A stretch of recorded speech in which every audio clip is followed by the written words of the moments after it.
The park was a battlefield of joy until Karen's voice sliced through it like a rusty blade.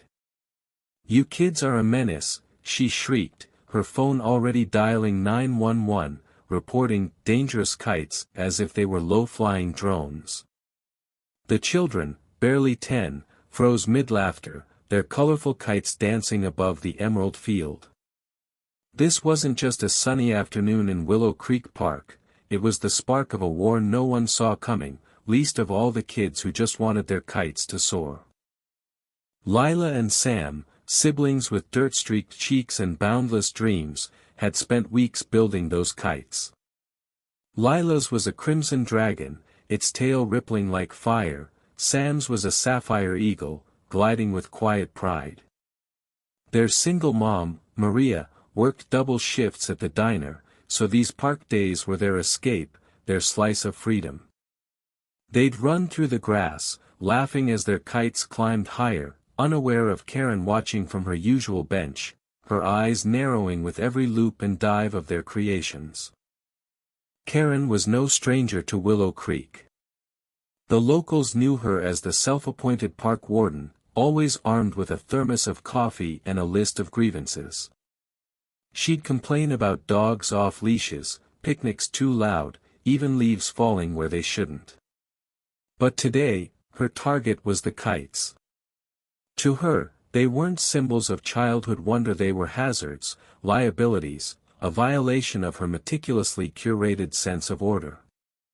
They could strangle someone, she'd later claim, though no one ever asked her to police the skies. By the time Officer Daniels arrived, the scene was chaos. Karen stood triumphant, scissors in hand, the severed kite strings at her feet like fallen battle flags. Lila was sobbing, clutching the tattered remains of her dragon, while Sam, fists balled, shouted, "Why'd you do that? They were just kites." A small crowd had gathered, joggers, parents, even a hot dog vendor whispering, filming, judging. Karen didn't flinch. "I did what was necessary," she declared, her voice dripping with righteous indignation. These kids were out of control. Maria sprinted across the park, still in her diner apron, her face a mix of panic and fury. She'd gotten a call from a neighbor who'd seen the police cruiser. "What's going on?" she demanded, pulling Lila and Sam close. Officer Daniels, a veteran with a soft spot for kids, explained Karen's 911 call. She'd reported the kites as a public safety threat. But as he surveyed the scene, the cut strings, the ruined kites, the kids' tear-streaked faces, his expression hardened. "Ma'am," he said to Karen, "did you cut these strings before calling us?" Karen's confidence wavered, but only for a second. "I had to. They were dangerous," she snapped, gesturing wildly at the sky as if it had personally offended her. The crowd murmured, some shaking their heads, others pulling out phones to capture her unraveling. Maria's voice trembled as she spoke. "Those kites were all they had.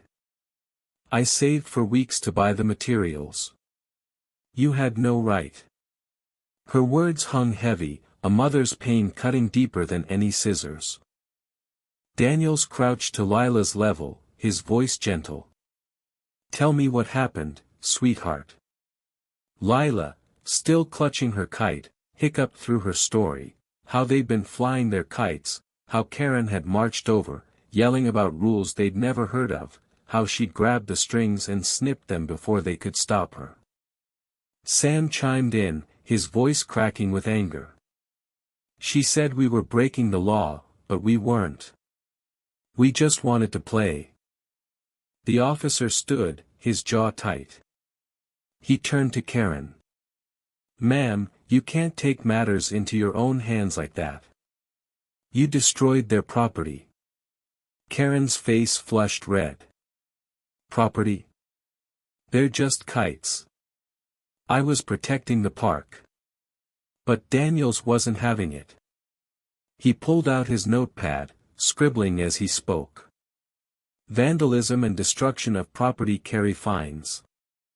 You're looking at $500, minimum, and I'll need you to come with me to sort this out. The crowd erupted in whispers, some cheering quietly, others stunned. Karen's mouth opened and closed like a fish out of water. You're fining me? For doing the right thing, she sputtered. Daniels didn't blink. You called us, ma'am. We're here to enforce the law, not your personal rules. Maria hugged her kids tighter, tears in her eyes, but there was no triumph in her expression, just exhaustion, the kind that comes from fighting battles you shouldn't have to. As Daniels led Karen to his cruiser, she kept shouting about community standards and reckless kids, but her words fell flat. The crowd dispersed, some offering Maria sympathetic nods, others slipping away to avoid the drama. Lila and Sam sat on the grass, staring at their ruined kites. Lila traced the dragon's torn tail with her finger. Can we fix it, Mom? She asked, her voice small. Maria knelt beside her, forcing a smile. We'll try, baby. We always do. But the story didn't end with Karen's fine or the crowd's fleeting sympathy. Word of the incident spread through Willow Creek like wildfire. Social media exploded with hashtags, Kite Cutter Karen, Justice for Lila and Sam. Local news picked it up, framing it as a clash between overzealous control and childhood innocence. Maria, overwhelmed by the attention, declined interviews, but the community rallied. A hardware store donated kite-making supplies, and a group of teens organized a kite day to support Lila and Sam, filling the park with dozens of soaring creations. Karen, meanwhile, doubled down. She posted rants online, calling herself the victim of a woke mob and claiming the kids had been reckless. Her posts backfired spectacularly, drawing thousands of comments condemning her actions. Some dug into her history, uncovering a pattern of complaints against neighbors, businesses, even a local library for being too loud. Karen became a cautionary tale, a symbol of what happens when personal crusades trump empathy. Yet the heart of the story wasn't Karen's downfall or the community's response. It was Lila and Sam, sitting in their tiny apartment, piecing their kites back together. Maria helped, her hands shaking from fatigue but steady with love. They worked late into the night, taping torn fabric, knotting new strings. The kites weren't perfect anymore, but they didn't need to be. They'll still fly, Sam said, a spark of hope in his eyes. Lila nodded, her dragon taking shape again, scarred but defiant. The next weekend, they returned to the park. The Kite Day event was in full swing, with families, teens, and even strangers launching kites in solidarity. Lila's dragon and Sam's eagle joined the sky, wobbling at first but climbing higher with every gust. The crowd cheered, and for a moment, the weight of the world lifted. Maria watched her kids, her heart swelling with pride and pain. They'd lost something irreplaceable, but they'd gained something too, a reminder that joy could rise from wreckage, that community could mend what one person's cruelty broke. Karen didn't show up that day. Rumor had it she'd moved to a neighboring town, chasing a fresh start where her name wasn't synonymous with scissors and spite.